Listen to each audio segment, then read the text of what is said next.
नमस्ते। आज मैं फिर से आप लोगों के बीच सुरक्षित शनिवार में ढेर सारी नई जानकारियाँ लेकर आई हूँ। बच्चों, आपको पता है कि इस शनिवार को किस आपदा के संबंध में हम बात करेंगे? कुछ याद आया? आज मई महीने का 5वां शनिवार है। सुरक्षित शनिवार की सारणी के अनुसार आज हम लोग स्वच्छता, साफ सफाई एवं शुद्ध पेयजल के उपयोग के बारे में जानेंगे, समझेंगे और सीखेंगे। बच्चों, जैसा कि आपको पता है कि अभी गर्मी का मौसम है। अभी तेज़ धूप और गर्म हवाओं के साथ साथ लू भी चल रही है। अतः आज हम लोग गर्म हवाओं एवं लू के बारे में जानेंगे। बच्चों, इसलिए आज का विषय बहुत ही महत्वपूर्ण है, क्योंकि आज स्वच्छता तथा साफ सफाई के फायदे एवं शुद्ध पेयजल के उपयोग के बारे में जानकारी प्राप्त करना है। साथ ही बच्चों, आज गर्म हवा एवं लू जैसी आपदा से बचने के लिए क्या करना चाहिए और क्या नहीं करना चाहिए, इसके बारे में भी हम सब मिलकर सीखेंगे। इसलिए तैयार होकर बैठें और बहुत ध्यान से सुने और समझें। तो बच्चों, क्या आप तैयार हैं? चलिए आज के सत्र का प्रारंभ करते हैं। बाबूजी, ये रमेश चाचा तो कुछ दिन पहले ही बाहर से लौटे थे ना, फिर इनको अस्पताल का ले जा रहे हैं? हमको भी ऐसे ही ले जाएंगे कहाँ? बिल्कुल नहीं बिटिया, हम लोग घर में ही रहेंगे। कोरोना की बीमारी को हम अपने घर में नहीं आने देंगे। कोरोना से अपनों के लिए डरना अभी स्वाभाविक है, पर अगर हम सचेत हों तो कोरोना को हरा सकते हैं। कोरोना पर करिए वार, लड़ने के ये 4 हथियार। बार बार साबुन से हाथ धोना सही, घर से बाहर जाना नहीं, नाक मुंह ढकना बहुत जरूरी, लोगों से रखिए 6 फुट की दूरी। अपनों का हो ध्यान तो कोरोना से रहो सावधान। अधिक जानकारी के लिए निशुल्क हेल्पलाइन नंबर 104 या 1075 पर फोन करें या फिर अपनी आशा दीदी से संपर्क करें। बिहार सरकार द्वारा जनहित में जारी।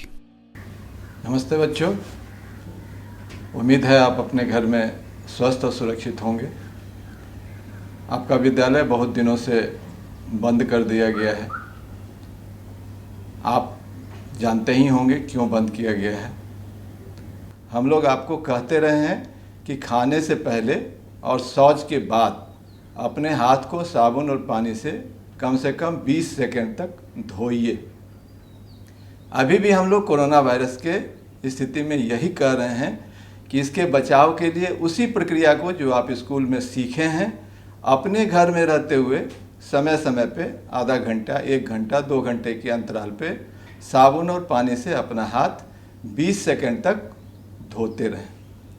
घर से निकलना यदि बहुत ज़रूरी हो, उस स्थिति में जो मास्क और सैनिटाइज़र है उसका उपयोग आपको करना है और किसी चीज़ को छूने के तुरंत बाद अपने हाथ को सैनिटाइज़र से साफ कर लें। अपने हाथ से बिना सैनिटाइज़र इस्तेमाल किए अपने नाक, मुंह, आँख और कान को ना छुएं। ये कोविड-19 का यदि इतना आप पालन करते हैं तो इससे आपको डरने की आवश्यकता नहीं है और हम लोग इस युद्ध को जीतने में कामयाब होंगे आपकी मदद से। लेकिन एक बात तो आप समझते होंगे बच्चे, यदि इसको हम अपने पूरे जीवन शैली में अपना लें, साफ सफाई का यदि ध्यान रखें, तो इस तरह की नौबत आएगी ही नहीं संभवतः। तो इस संबंध में 2 चीज़ है। एक तो आपका व्यक्तिगत स्वच्छता का मामला है और दूसरा है कि अपने आस पड़ोस की सफाई, जो जहां आप रहते हैं वहां के वातावरण को स्वच्छ रखना। अब व्यक्तिगत स्वच्छता में आता है कि आप रोज़ स्नान करें, अपने बाल को समय समय पर कटवाएं, नाखून काटें, अपने स्वच्छता का ध्यान रखें। और जो वातावरण की स्वच्छता है उसमें आता है कि आप अपने आस पड़ोस में गंदगी जमा ना होने दें, लोगों को प्रेरित करें, अपने घर के लोगों को प्रेरित करें कि वातावरण को स्वच्छ रखें, आसपास की सफाई सुनिश्चित करें और किसी तरह की गंदगी आसपास में न रहने दें। यदि हम लोग इस स्वच्छता के आदत को अपना लेते हैं तो बीमारियों को फैलने से हम रोक सकते हैं।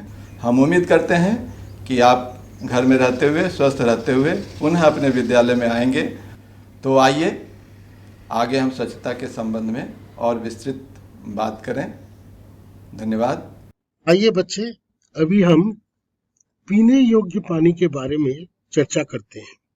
आप में से बहुत बच्चे जानते भी होंगे कि हमारा ये पृथ्वी है, पृथ्वी का 3/4 भाग समुंदर है और केवल 1/4 स्थल या भूमि है। हमारे पृथ्वी के अगर पूरा जो पानी उपलब्ध है उसका 97% पानी ही पीने योग्य नहीं है, यानी खरा है। केवल 3% पानी ही पीने योग्य है। उस 3% में भी 2/3 भाग पानी बर्फ के रूप में जमा है, हिमशैल, हिमनद आदि, और 1/3 भाग पानी तरल रूप में नदी, तालाब, झरना एवं जमीन के अंदर उपलब्ध है। आते हैं पानी के स्रोत। पानी हमें 3 प्रकार से प्राप्त होता है, यानी इसके स्रोत के प्रकार 3 है। एक सतही पानी, दूसरा है भूगर्भ पानी और तीसरा बारिश का पानी। तो अभी आते हैं हम पीने योग्य पानी के बारे में।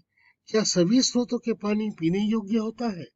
नहीं, सभी स्रोतों के पानी पीने योग्य नहीं होता है, क्योंकि वो प्रदूषित हो सकता है, विशेषकर सतही जल का स्रोत, यानी सतही जल में जो पानी हमें मिलता है वह प्रदूषित हो सकता है। तो अब प्रश्न आपके मन में आएगा कि हम किस प्रकार का पानी हमें पीना चाहिए। हमें साफ एवं सुरक्षित पानी पीना चाहिए। अब सुरक्षित पानी क्या है? वह पानी या जिस पानी को पीने से और पीने के बाद शरीर में कोई क्षति ना पहुंचे उसे सुरक्षित पानी कहते हैं। ये तो मैंने एक वाक्य में कह दिया। इसका मतलब क्या हुआ? मतलब यही हुआ कि पीने वाला पानी जीवाणु मुक्त होना चाहिए और साथ ही इसमें कोई खतरनाक रसायन अधिक मात्रा में नहीं होना चाहिए, जिससे कि स्वास्थ्य का कोई खतरा हो। तो आपके मन में अब यह प्रश्न आएगा कि हमें कैसा पता चल सकता है कि पानी साफ है? हाँ, आमतौर पर जब पानी हमारे शरीर के इंद्रियों मतलब आंख, नाक, जीभ के द्वारा स्वीकार्य हो, यानी उसको अगर कोई आपत्ति ना हो, किनको? ये आंख, नाक और जीभ को, तभी वो पानी साफ मानते हैं। जैसे आंख क्या करेगा? दिखने में पानी साफ और निर्मल होगा, ये वो कर सकता है कि उसमें कोई गंदापन है कि नहीं, तो वैसा पानी हम साफ मानते हैं। आंख ये भी देखेगा कि उस पानी में कोई रंग है कि नहीं, यानी बेरंग और रंगहीन होना चाहिए पानी। नाक से हम उसकी कोई बदबू या खुशबू कोई भी हो वो हम जान सकते हैं, कोई अप्रिय गंध हो है या नहीं, या स्वाद ग्रहण करने लायक हो, जो कि जीभ हमें बताएगा। साफ दिखने वाला पानी क्या सुरक्षित है? नहीं, साफ अच्छा दिखने वाला पानी हमेशा सुरक्षित नहीं होता है, क्योंकि इस साफ दिखने वाला पानी में भी बीमारी पैदा करने वाले जीवाणु या कीटाणु हो सकते हैं और उसमें खतरनाक रासायनिक तत्व भी घुले रह सकते हैं, जिसे हम खाली आंखों से देख नहीं सकते या देख नहीं पाते।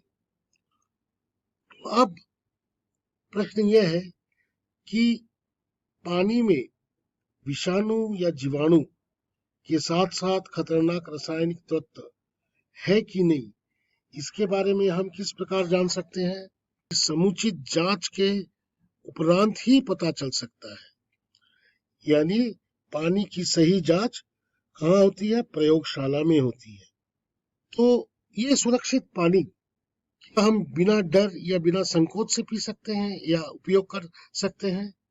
हाँ, कर सकते हैं, पर हमें इन बातों पर भी ध्यान रखना होगा। जैसे जिस बर्तन में पानी का भंडारण किया जाता है या होता है, उसे नियमित रूप से साफ करें या हमें साफ करना चाहिए।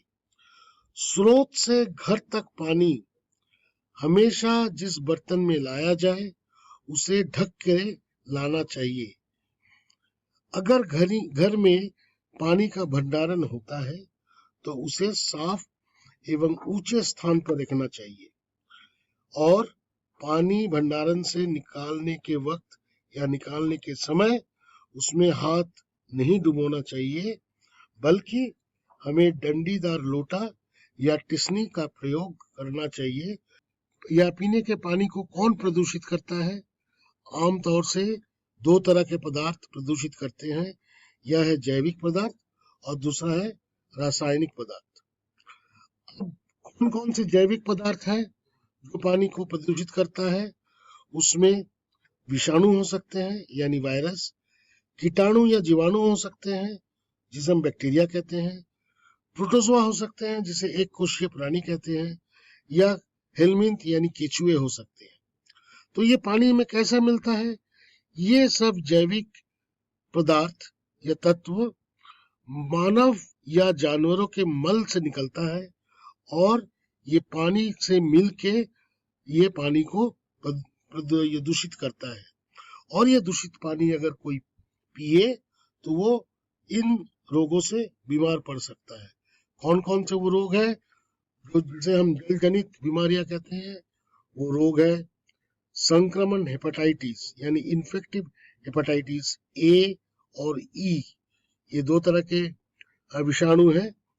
पोलियो ये भी हो सकता है अगर पानी दूषित है, या दस्त। ये कोरोना विषाणु का नाम यहाँ पे बताया नहीं गया है। इसका मतलब यह हुआ कि कोरोना विषाणु कभी जल के द्वारा या पीने के पानी के द्वारा किसी को संक्रमित नहीं करता। अब आता हूं कीटाणु या बैक्टीरिया जिससे हैजा, टाइफाइड, पेचिस हो सकता है, और केचुए का संक्रमण जैसे राउंड वर्म, पिन वर्म या थ्रेड वर्म। इसके अंडे, ये समुचित केचुए कभी पानी के द्वारा किसी को संक्रमित नहीं करते हैं, बल्कि इनके अंडे से एक कोई भी आदमी संक्रमित हो सकते हैं। अब रासायनिक प्रदूषण कैसा होता है? अगर रासायनिक प्रदूषण में आर्सेनिक, फ्लोराइड, लोहा और नाइट्रेट अपनी मात्रा के से अधिक मात्रा में अगर पानी में उपस्थित रहे तो ये पानी रासायनिक पदार्थ द्वारा प्रदूषित या दूषित हो सकता है। जीवाणु दूषित पानी को हम घरेलू उपाय में कैसे शुद्ध कर सकते हैं? पानी को अच्छी तरह से अगर हम उबाले 10 से 15 मिनट तक, तो यह पानी जीवाणु मुक्त हो सकता है। पीने के पानी को उचित मात्रा में अगर क्लोरीन मिलाया जाए या तो वो उसके द्वारा कीटाणु रहित हो सकता है या हम कर सकते हैं। ये क्लोरीन कहाँ मिलेगा? या तो ब्लीचिंग पाउडर का घोल में मिलता है या क्लोरीन टैबलेट जो बाजार में उपलब्ध होता है, या घर एवं बाजार में विद्युत संचालित वाटर फिल्टर जिसमें यूवी यानी पैराबैंगनी प्रकाश की सुविधा हो, उस फिल्टर के द्वारा भी इसको जीवाणु रहित कर सकते हैं। या पारदर्शी किसी कांच की बोतल में 8 के 10 घंटे तक पानी को अगर हम तेज धूप में रखें तो यह पानी जीवाणु रहित हो सकता है। मुझे आशा है कि इस चर्चा से आप कुछ पानी के बारे में ज्ञान प्राप्त कर सके और धन्यवाद। आइए बच्चे, अभी हम देखते हैं कि पानी में जीवाणु प्रदूषण है या नहीं का एक आसान तरीका किस तरह से हम जानेंगे। इसके लिए जिस चीज़ की ज़रूरत है वह है एक शीशी या जीवाणु जांच शीशी, या इसको हम H2S वायल कहते हैं। इस वायल के अंदर एक कागज का टुकड़ा रहता है। इस कागज के टुकड़े में जीवाणु का खाद्य मिला हुआ रहता है।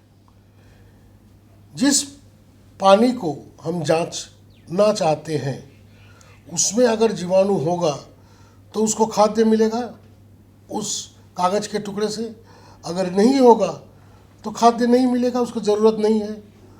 तो जीवाणु अगर होगा और वो इस कागज के टुकड़े से अपना खाद्य उसको मिल जाएगा तो वो अपना जो परिवार है उसका वो विस्तार करेगा।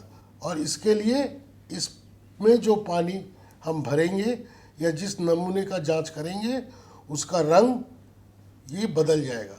तो इसके लिए क्या करेंगे, हम इस शीशी को यहाँ पे एक दाग तक, यहाँ पे एक दाग दिया हुआ है, यहाँ तक इसको हम भरेंगे। जिस पानी के नमूने को हम जांचना चाहते हैं और उसको वहीं पर इसका ढक्कन बंद करके इसको अच्छी तरह मिला देंगे। मिला के इसको घर में किसी ऊंचे स्थान पे हम रखेंगे। कहाँ पे? जहाँ पे कोई बच्चों की पहुँच ना हो या बच्चों की पहुँच के बाहर हो। 18 से 24 घंटों तक ये उस जगह पे रखा रहेगा और 18 से 24 घंटों के बाद अगर इसके रंग में कोई बदलाव न हो तो यह जीवाणु मुक्त है, इसमें जीवाणु नहीं है। पर अगर वो पानी का रंग इस तरह से काला हो जाए तो वो पानी में जीवाणु है, यानी वह जीवाणु से दूषित है, वो पानी पीने योग्य नहीं है। बच्चे, अब हम देखते हैं कि सूरज के रोशनी से किस प्रकार हम पानी को जीवाणु मुक्त कर सकते हैं। इसके लिए इस तरह का कोई भी कांच का बोतल की ज़रूरत है। एक कांच की बोतल आप लीजिए और इस बोतल के आधे हिस्से ऐसे किसी काले रंग का कागज़ हो या कपड़ा हो, या आप इसके आधे हिस्से को काले रंग भी कर दे सकते हैं। इसको आप ऐसे आधा हिस्से में काला रंग लगा दीजिए या काला कोई कागज़ लगा दीजिए और इसमें पानी गले तक भर लीजिए। भर के इसका ढक्कन बंद करने के बाद इसको सूरज की रोशनी में इस तरह से रखें, यानी जो काला रंग है वो नीचे रहेगा और जो खुला जो हिस्सा है वो सूरज के तरफ रहेगा, यानी सूरज की रोशनी सीधे पानी में आना चाहिए। इस तरह से अगर आप उस पानी को 8 से 10 घंटे रख देते हैं तो यह पानी जीवाणु मुक्त हो जाता है। सुप्रभात बच्चों, आज हम आपसे चर्चा को आगे बढ़ाते हुए स्वच्छता एवं साफ सफाई के कुछ आयामों को चर्चा करेंगे। आइए चर्चा की शुरुआत करते हुए सबसे पहले स्वच्छता से हम क्या समझते हैं इस विषय पर चर्चा करते हैं। तो बच्चों, स्वच्छता क्या है? स्वच्छता एक व्यवहार है जिससे मल मूत्र एवं कचरे आदि का निपटान किया जाता है। तो बच्चों, स्वच्छता क्यों जरूरी है? यदि हम अपने जीवन में स्वच्छता के व्यवहार को नहीं अपनाएंगे तो हमारे जीवन पर इसके कई दुष्परिणाम हो सकते हैं। जैसे स्वच्छता की कमी से हमारा वातावरण दूषित होता है, जिससे उल्टी, दस्त, मलेरिया, हैजा, पीलिया जैसी खतरनाक बीमारियां फैलती हैं। बार बार बीमार होने के कारण हम कुपोषित होने लगते हैं और बौनापन, दुबलापन या कम वजन का शिकार हो जाते हैं। इसका असर क्या होगा पता है बच्चों? हमारी स्कूल में हमारी उपस्थिति पर सीधा प्रभाव पड़ेगा। बीमार होने के कारण लोग अपने रोजमर्रा के कार्य पर नहीं जा पाते और इलाज में भी खर्च करना पड़ता है। बच्चों, अब प्रश्न यह है कि स्वच्छता न अपनाने के कारण हम क्यों और कैसे बीमार होते हैं? क्या आपको पता है कि एक अनुमान के अनुसार 1 ग्राम मानव मल में लगभग 1 करोड़ वायरस, 10 लाख बैक्टीरिया, 1000 परजीवी सिस्ट और 100 परजीवी अंडे होते हैं और ये मल मुख संचरण से हमारे शरीर में प्रवेश कर सकते हैं। परिणाम स्वरूप हम बीमार हो सकते हैं। अब हम लोग ये समझने की कोशिश करें कि यदि हम वातावरण की स्वच्छता नहीं रखेंगे तो हम कैसे बीमार हो सकते हैं। लोगों की खुले में शौच की आदत के कारण हर वर्ष लगभग 15 लाख बच्चे अपना 5वां जन्मदिन नहीं मना पाते, अर्थात 15 लाख बच्चों की मौत 5 वर्ष से कम उम्र में ही हो जाती है। तो आइए अब हम थोड़ा विस्तार से इसे समझते हैं कि कैसे खुले में शौच जाने की वजह से बीमारी फैलती है। इसको समझने के लिए हमें एफ डायग्राम के माध्यम से मल का मुख तक जाने के विभिन्न मार्गों को समझना पड़ेगा। आइए आप लोगों को मैं इसे एक आसान से चित्र के माध्यम से समझाता हूँ। मुख्य रूप से मानव मल हमारे शरीर में 4 माध्यमों से प्रवेश कर सकता है। तरल पदार्थ के माध्यम से, जैसे पीने का पानी, खेत के माध्यम से, मक्खियों द्वारा और चौथा हाथों से। अब हमारे लिए यहाँ ये भी समझना आवश्यक है कि इस मल मुख संचरण को कैसे तोड़ा जा सकता है। यदि हम निम्न व्यवहारों को अपनाएं तो हम आसानी से इस मल मुख संचरण की श्रृंखला को तोड़ सकने में कामयाब हो सकते हैं। कौन सी? सबसे पहला, प्रत्येक घर में शौचालय का निर्माण हो और उसका उपयोग सुनिश्चित करें। दूसरा, नवजात शिशुओं का मल का सुरक्षित निपटान शौचालय में ही करें। तीसरा, शौच के बाद एवं खाने से पहले साबुन से हाथ अच्छी तरह से धोएं और वो भी कम से कम 20 सेकंड के लिए। भोजन को हमेशा ढककर रखें और हमेशा सुरक्षित जल स्रोत से ही पीने का पानी लें। इसके अलावा हमें स्वच्छता के 7 घटकों के व्यवहार को भी अपनाना पड़ेगा। आइए अब हम इन्हें थोड़ा विस्तार से समझते हैं। स्वच्छ शौचालय का मतलब है शौचालय का निर्माण, उसका उपयोग एवं रखरखाव और खुले में शौच से मुक्त वातावरण। साफ पानी पीने का मतलब है पीने का पानी हमेशा सुरक्षित जल स्रोत से ही लें। पेयजल को ढके बर्तन में और ऊंची स्थान पर रखें। बर्तन से पानी निकालने के लिए डंडीदार लोटे का ही इस्तेमाल करें। गंदे पानी का निकासी, घर से निकलने वाले बेकार गंदे पानी का निपटान सोख्ता गड्ढे, बागवानी या पक्की नालियों के माध्यम से करें। कचरे का निपटान, घर से निकलने वाले कचरा को निपटान कूड़ा गड्ढे या कंपोस्ट गड्ढे में करें। जानवरों का कचरा जैसे गोबर आदि का निपटान कंपोस्ट या केचुआ खाद बनाने में करें। घरेलू एवं खानपान स्वच्छता, घर को साफ रखें, भोजन को हमेशा ढक कर रखें और ताजा भोजन ही खाएं।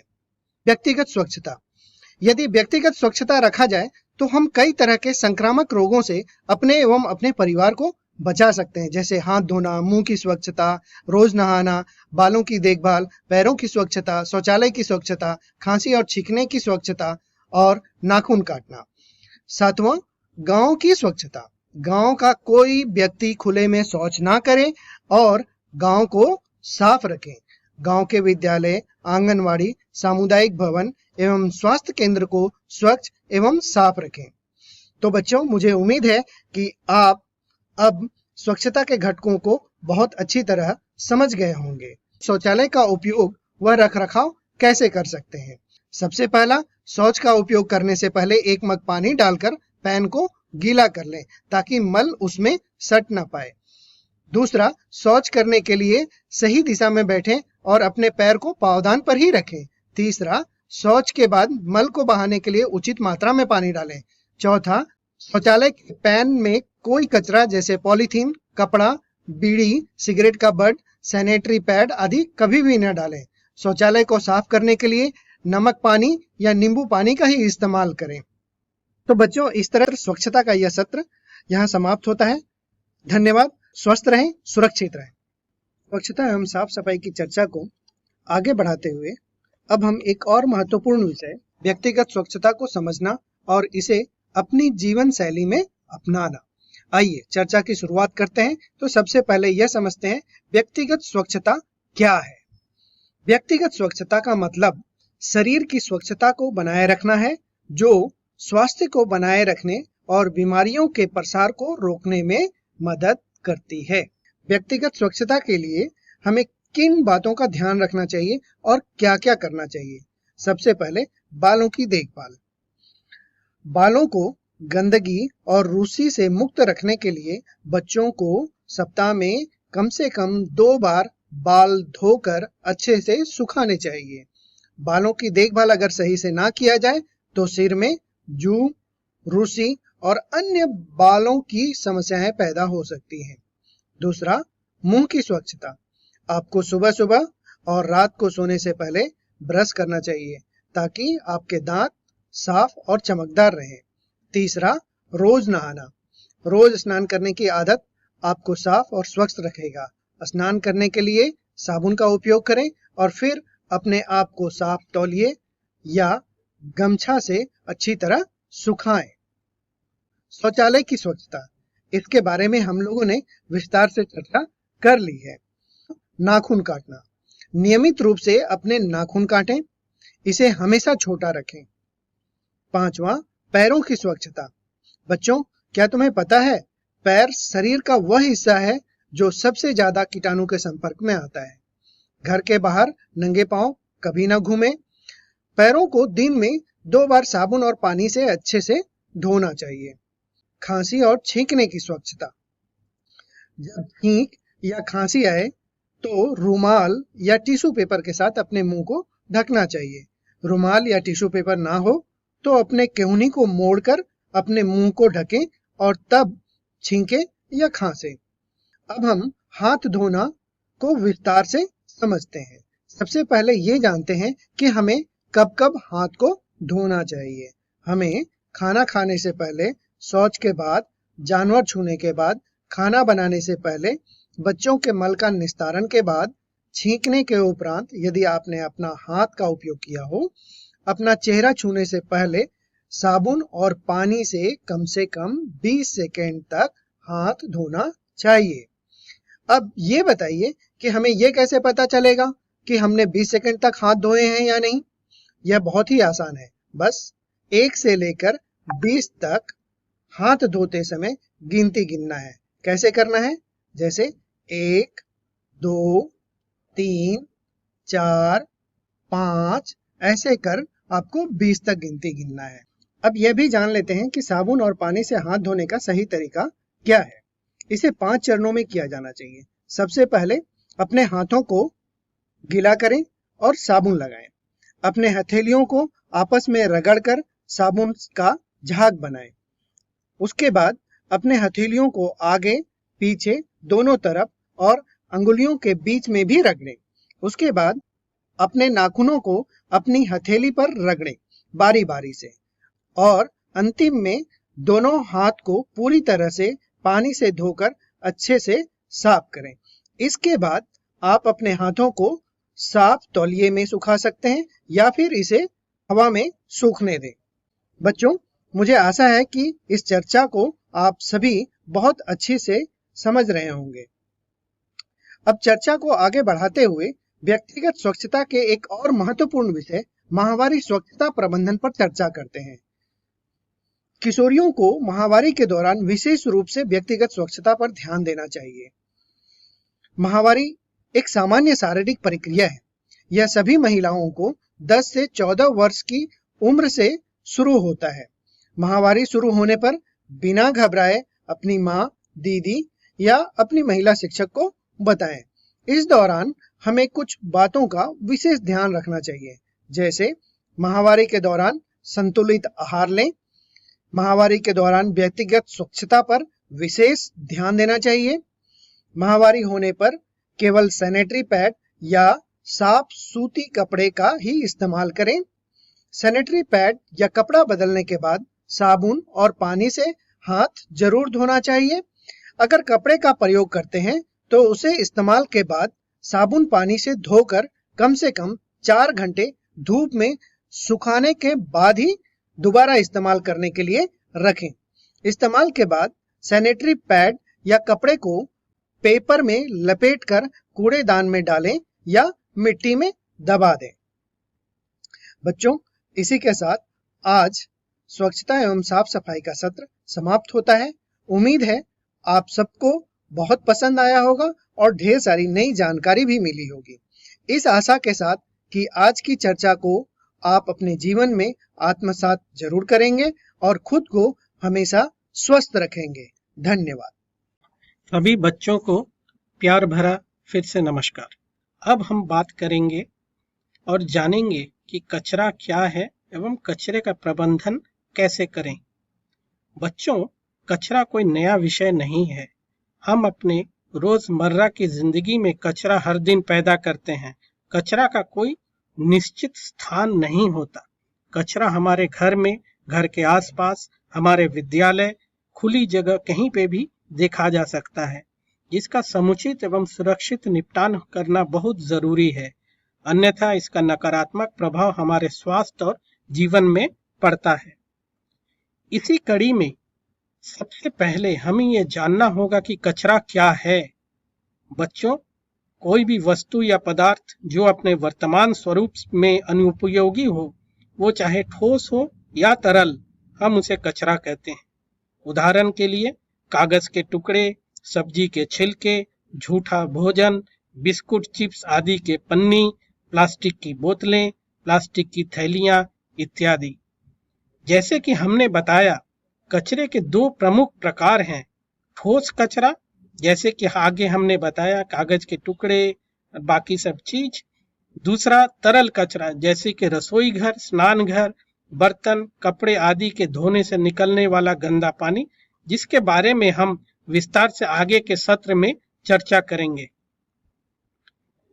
अब हम जानेंगे कि कचरा प्रबंधन है क्या। बच्चों, कचरा प्रबंधन कचरे का सुरक्षित निपटान की एक प्रक्रिया है, जिसमें निम्न 5 कार्य किए जाते हैं। सबसे पहले कचरे को अलग अलग करना, फिर कचरे का संग्रहण या इकट्ठा करना, फिर कचरे का परिवहन यानी घर से लेकर कचरा प्रबंधन केंद्र तक पहुंचना, फिर गीले कचरे से खाद बनाना एवं सूखे कचरे का पुनः चक्रण, जिसे अंग्रेजी में हम लोग रिसाइकिल भी कहते हैं। बच्चों, गीले एवं सूखे कचरे के बारे में हम आगे के सत्र में और विस्तार से जानेंगे। आखिर में बचे हुए कचरे का सुरक्षित निपटान करना। कचरे का प्रबंधन क्यों जरूरी है या क्यों करना चाहिए? पर्यावरण एवं साफ एवं मानव जीवन को स्वस्थ बनाए रखने के लिए कचरे का प्रबंधन परम आवश्यक है। हवा और जल प्रदूषण को कम करने के लिए, बच्चों में होने वाली दस्त जैसी बीमारियों को कम करने के लिए, और अभी के जो वातावरण है, कोविड-19 जैसे महामारी से बचाव एवं इसके फैलाव को कम करने के लिए कचरा का प्रबंधन बहुत ही जरूरी है। ठोस कचरे के प्रबंधन में सबसे पहला काम जो आता है वो है गीले एवं सूखे कचरे को अलग अलग इकट्ठा करना होता है। जो कचरा अपने आप सड़ जाए उसे गीला कचरा या जैविक कचरा भी कहते हैं। इसमें निम्न चीजें हो सकती हैं, जैसे सब्जी एवं फल के छिलके, चाय पत्ती, फूल पत्ती, बचा हुआ भोजन, मांस एवं मछली की हड्डियां, अंडे के छिलके इत्यादि। आप इस चित्र में देख सकते हैं, आमतौर पर गीले कचरे को हरे रंग के कूड़ेदान में ही डाला जाता है। जो कचरा अपने आप न सड़े उसे सूखा कचरा या अजैविक कचरा भी कहते हैं। चित्र में आप देख सकते हैं कि थर्मोकोल की प्लेट, कांच एवं प्लास्टिक की बोतलें, कागज, बिजली के उपकरण, मोबाइल इत्यादि इस श्रेणी में आते हैं। सूखा कचरा को नीले रंग के कूड़ेदान में डाला जाता है। बच्चों, जिस गति से कचरे का उत्पादन हमारे आसपास हो रहा है, इनका प्रबंधन होना काफी कठिन हो जा रहा है। इसीलिए हमें बात करना है कचरे का उत्पादन कैसे कम करें। इसके लिए 4R का सिद्धांत, जो अंग्रेजी का R शब्द से संबंधित है, उसको समझना बहुत जरूरी है। पहला R, जिसे इस पायदान पर जो पहला R है, जिसे हम रिफ्यूज कहते हैं, मतलब कचरा पैदा करने वाले वस्तुओं के उपयोग से बचें, जैसे थर्मोकोल के प्लेट और गिलास। दूसरे पायदान पर रिड्यूस, यानी कचरा पैदा करने वाले वस्तुओं का उपयोग कम से कम करना, जैसे प्लास्टिक की थैली। तीसरे पायदान पर रीयूज, यानी वस्तुओं का बार बार उपयोग कर कचरे की मात्रा कम करना, जैसे कांच, प्लास्टिक की बोतलें को ज्यादा बार उपयोग करना। चौथे पायदान पर रिसाइकिल, यानी कचरे का पुनः चक्रीकरण कर पुनः उपयोग में आने वाले वस्तुएं बनाना, जैसे अनुपयोगी प्लास्टिक या धातु के वस्तुओं को पिघलाकर नए वस्तुओं का निर्माण करना। जिन कचरे का पुनः उपयोग या पुनः चक्रीकरण संभव न हो, वैसे वस्तुओं का सुरक्षित निपटान करना जरूरी है। बच्चों, इस सिद्धांत को अपनाने से मात्र 10% कचरे का ही निष्पादन या डिस्पोजल करना पड़ता है और शेष 90% कचरे को रिफ्यूज, रिड्यूस, रीयूज और रिसाइकिल करके हम कचरे का पुनः उपयोग में ला सकते हैं। जिसका मतलब ये हुआ कि यदि हम 100 किलोग्राम कचरा पैदा करते हैं तो सिर्फ 10 किलोग्राम कचरे का ही निष्पादन करना होगा। आगे हम चित्र के माध्यम से जानेंगे कि कचरा प्रबंधन कैसे होता है। इस चित्र में आप देख सकते हैं कि घर में पैदा हुआ कचरे का विभिन्न चरणों से गुजरकर कैसे निपटान होता है। सबसे पहले घर पर ही गीले एवं सूखे कचरे का अलग अलग करना। अलग अलग किए गए कचरे को इकट्ठा कर इसे कचरा प्रबंधन केंद्र पर लाया जाता है, जहां पर दोबारा कचरे को जैविक, अजैविक एवं अजैविक सूखा अनुपयोगी कचरे को अलग अलग किया जाता है। इसके उपरांत गीले कचरे से जैविक खाद बनाया जाता है। अजैविक, सूखा और पुनः उपयोगी कचरे को कबाड़ी वाले को बेच दिया जाता है और आखिर में अजैविक, सूखा एवं अनुपयोगी कचरे के लिए वैज्ञानिक तरीके से निपटान की प्रक्रिया की जाती है। बच्चों, आजकल प्लास्टिक के वस्तुओं का उपयोग दिनों दिन बढ़ता ही जा रहा है। प्लास्टिक के बढ़ते उपयोग से अनेक समस्याएं उत्पन्न हो रही है। आप सबको पता ही होगा कि प्लास्टिक आसानी से सड़ता नहीं है। इसे सड़ने में हजारों साल लग जाते हैं। इस चित्र में आप देख सकते हैं कि प्लास्टिक के अंधाधुंध उपयोग एवं अनुचित प्रबंधन के कारण जल, भूमि एवं वायु प्रदूषित हो रहे हैं। इसीलिए हमें प्लास्टिक वस्तुओं का कम से कम उपयोग करना चाहिए या नहीं करना चाहिए। बच्चों, इसीलिए बिहार सरकार ने एक बार उपयोग में आने वाले प्लास्टिक की थैली को प्रतिबंधित कर दिया है। अब अगले सत्र में बात करने के लिए हम लोग बात कर रहे हैं कि कचरे के प्रबंधन में तरल कचरा का प्रबंधन भी बहुत महत्वपूर्ण है। बच्चों, तरल कचरा क्या है? तरल कचरा यानी ग्रे वाटर, जिसे हम धूसर जल भी कहते हैं, जो गंदा पानी जो हमारे नहाने, बर्तन धोने, सब्जी धोने, कपड़ा धोने या अन्य किसी कार्य करने से निकलता है, उसे ग्रे वाटर या धूसर जल कहते हैं। इसमें शौचालय या शौचालय के टैंक से निकलने वाले पानी को शामिल नहीं करते हैं। ग्रे वाटर या धूसर जल का प्रबंधन निम्न तरीकों से किया जा सकता है। पहला, सोखता गड्ढा का निर्माण के माध्यम से। पक्की नालियों का निर्माण व सामुदायिक प्रबंधन करके। तीसरा, बागवानी में इस पानी को निकालकर। और अंत में एवं सबसे महत्वपूर्ण, जैसे कि आप सभी को पता है कि कोरोना महामारी, जिसे हम लोग कोविड-19 भी कहते हैं, फैला हुआ है, तो हमें कुछ सावधानियां रखने की भी जरूरत है। जैसे उपयोग में लाए गए मुंह के मास्क और दस्तानों को सावधानी से उतारें। इसे इधर उधर न रखें या फेंकें। इस्तेमाल किए गए मुंह के मास्क और दस्तानों को एक कागज के लिफाफे में 72 घंटे के लिए रखें और उसके बाद ही उसे एक सामान्य ठोस सूखे कचरे की तरह निपटान करें। अपने हाथों को साबुन या 70% अल्कोहल युक्त सैनिटाइजर से अवश्य धो लें। जो मुंह के मास्क बार बार उपयोग में लाया जा सकता है, एक बार इस्तेमाल के बाद उसे साबुन और पानी से अच्छी तरीके से धो लें एवं धूप में सुखाने के बाद पुनः उपयोग में लाएं। इसी के साथ बच्चों, सबको बहुत बहुत धन्यवाद। धूप में अधिक परिश्रम करने से जानलेवा लू लगने का खतरा है। इसके लक्षण पहचानिए: तेज बुखार, उल्टी उबकाई, कमजोरी, ऐंठन, चक्कर, मानसिक तौर पर अस्त व्यस्त होना, सांस लेने में कठिनाई या बेचैनी, तेज धड़कन, सीने में दर्द, बेहोशी। अगर आप किसी को भी इन हालात में पाएं, उन्हें प्राथमिक उपचार दीजिए। तुरंत 108 पे फोन कर एम्बुलेंस बुलाएं। तब तक उन्हें छांव में ले जाएं, पांव ऊपर करके लेटाएं। गीले कपड़े से शरीर को ठंडा करें, हवा दें। अगर वो पूरे होश में हो तो ORS, नींबू पानी, छाछ जैसे प्राकृतिक तरल पिलाएं। गैस वाली सॉफ्ट ड्रिंक्स पिलाना टालें। आपकी सतर्कता से जान बच सकती है। नमस्कार बच्चों, आज हम फिर आपके सामने सुरक्षित शनिवार के अंतर्गत लू और गर्म हवाओं का क्या प्रभाव पड़ता है, इसको जानेंगे और देखेंगे। मैं बता दूं कि विश्व में तापमान में बढ़ोतरी के कारण और जलवायु परिवर्तन के परिणाम स्वरूप पूरे विश्व में और ख़ास करके देश में और बिहार में भी तापमान में बढ़ोतरी हो रही है और जिसका प्रभाव हमारे राज्य बिहार में भी पड़ रहा है और हमें गर्मी की तीक्ष्णता को झेलना पड़ रहा है। तो आज हम देखेंगे कि गर्म हवाओं और लू से हमारे शरीर पे, खास करके बच्चों के शरीर पे क्या प्रभाव पड़ता है और इससे बचने के कौन कौन से उपाय हो सकते हैं और साथ ही अगर लू लग जाए तो हमें क्या करना चाहिए और क्या नहीं करना चाहिए। तो आइए बच्चों, इन सभी बातों को हम इस प्रस्तुतिकरण के माध्यम से जानें।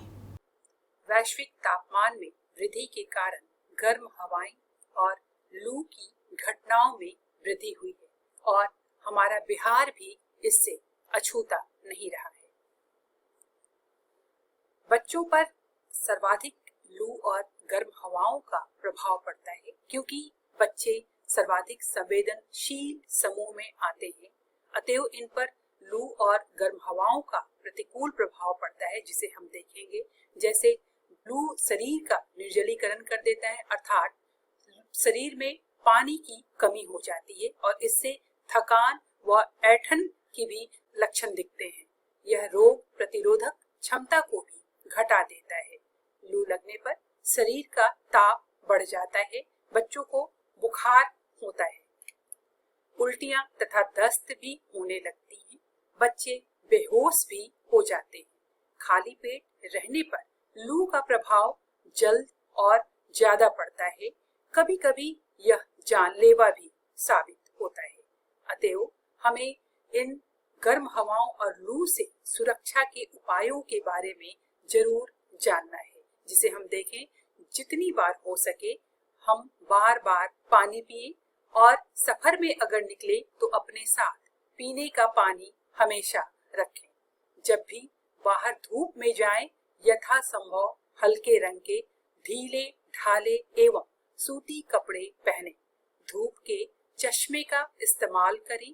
गमछे या टोपी से अपने सिर को ढके व हमेशा जूता या चप्पल पहने। और एक और जरूरी बात बच्चों, कि हम अपने पूरे शरीर को ढके। जो भी कपड़े हम पहने उससे हमारे हाथ पैर सभी ढके होने चाहिए। तो हम ज्यादा से ज्यादा कपड़े, सूती कपड़े ही उसे जरूर अपने शरीर पे रखें।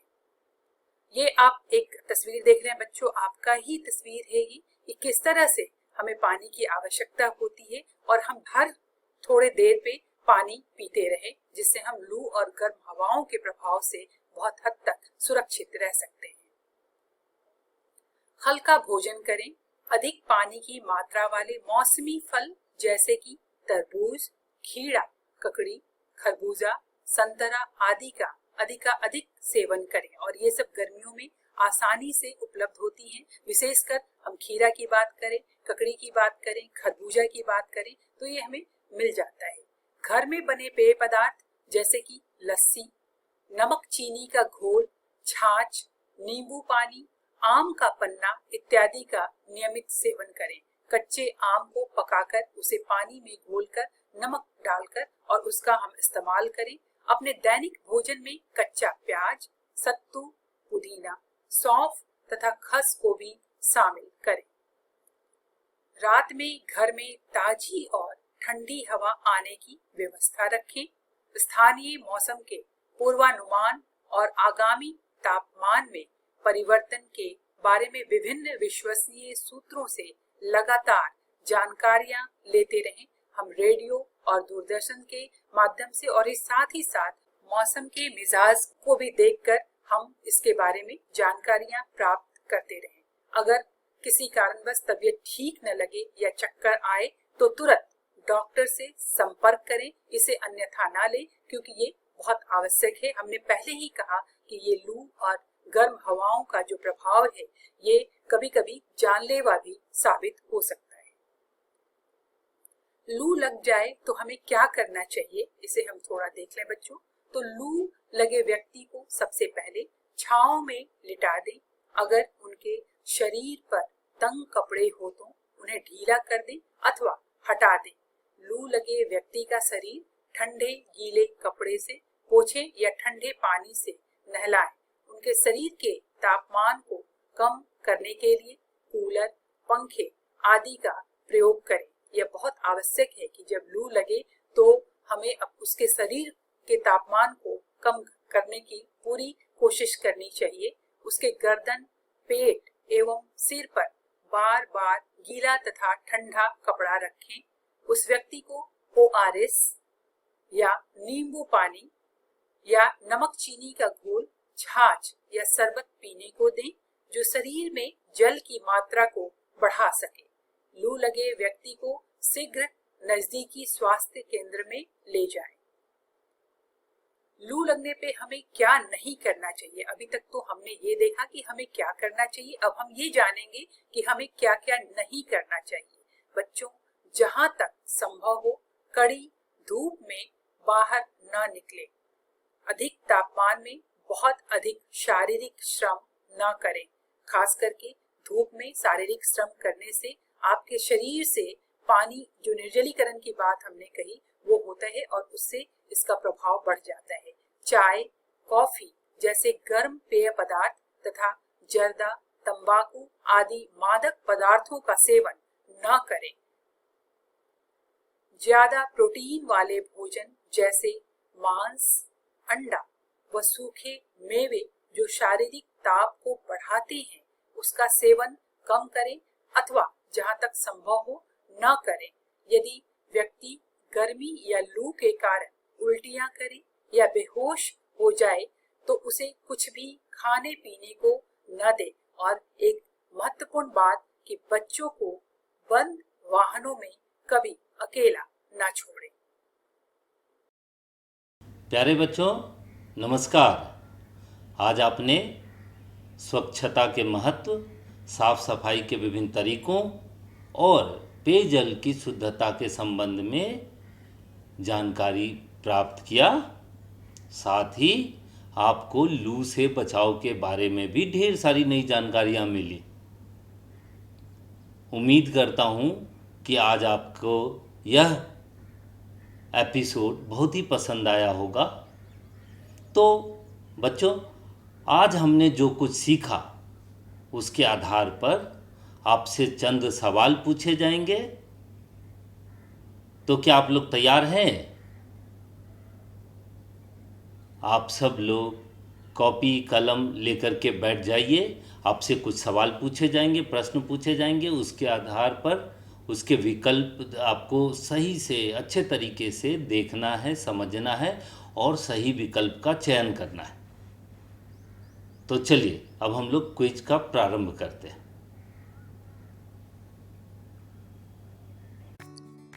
आज के सत्र के सवाल।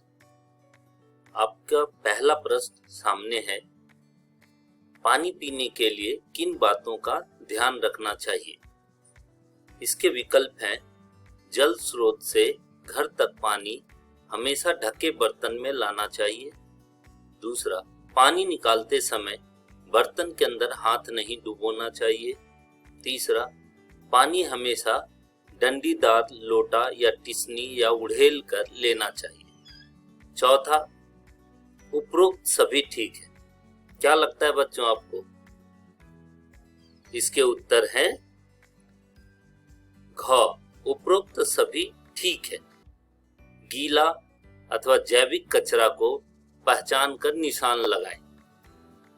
इसके विकल्प हैं सब्जी के छिलके एवं फूल पत्तियां।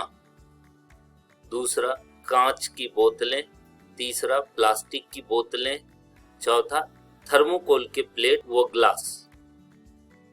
तो इसका आंसर है सब्जी के छिलके एवं फूल पत्तियां। चौथा सवाल, मानव मल हमारे मुख तक पहुंचने के क्या माध्यम हैं? तो इसके विकल्प हैं। पहला, हाथ अथवा उंगली। दूसरा, दूषित जल। तीसरा, बिना धुले सब्जी फल खाने से। चौथा, उपरोक्त सभी ठीक। इसके जवाब देखते हैं। इसका जवाब है घ, उपरोक्त सभी ठीक है। अब पांचवा सवाल, यह लू लगने से संबंधित है।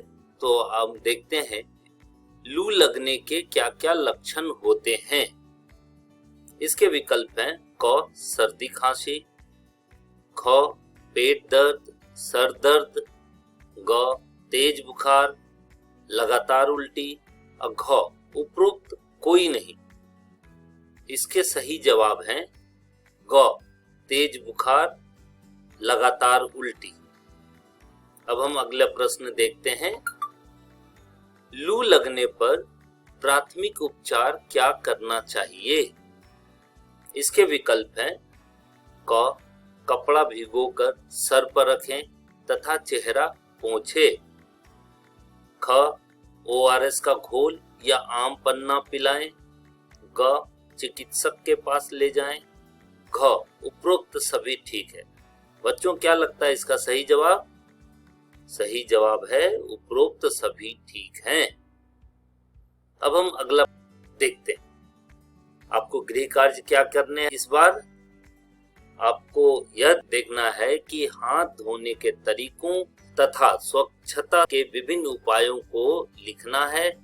उसके बारे में अपने माता पिता, भाई बहनों, दोस्तों एवं अपने परिचितों के साथ चर्चा करनी है एवं अभ्यास करना है। साथ ही अपने घर के बड़ों, भाई बहनों, दोस्तों एवं अपने परिचितों के साथ लू से बचने के उपायों के बारे में दी गई जानकारी को साझा करना है। गुड मॉर्निंग, नमस्कार बच्चों, आप सबको मेरा बहुत बहुत प्यार।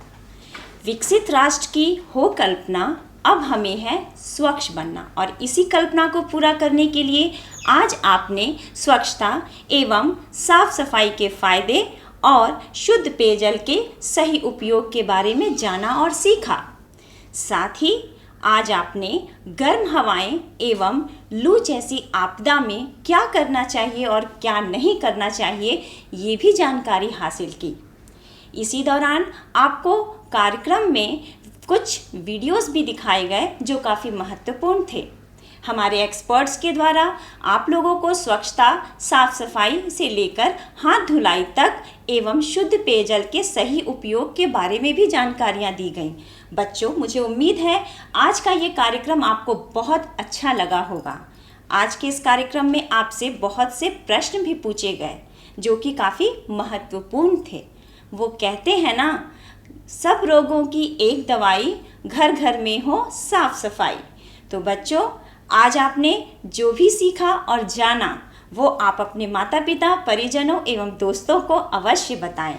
इसी उम्मीद के साथ हर शनिवार को हम एक नए विषय के बारे में ढेर सारी जानकारियां लेकर आपसे मिलते रहेंगे। मुझे उम्मीद है कि आप अगले शनिवार को सुबह 9 बजे डीडी बिहार चैनल पर यह कार्यक्रम अवश्य देखेंगे।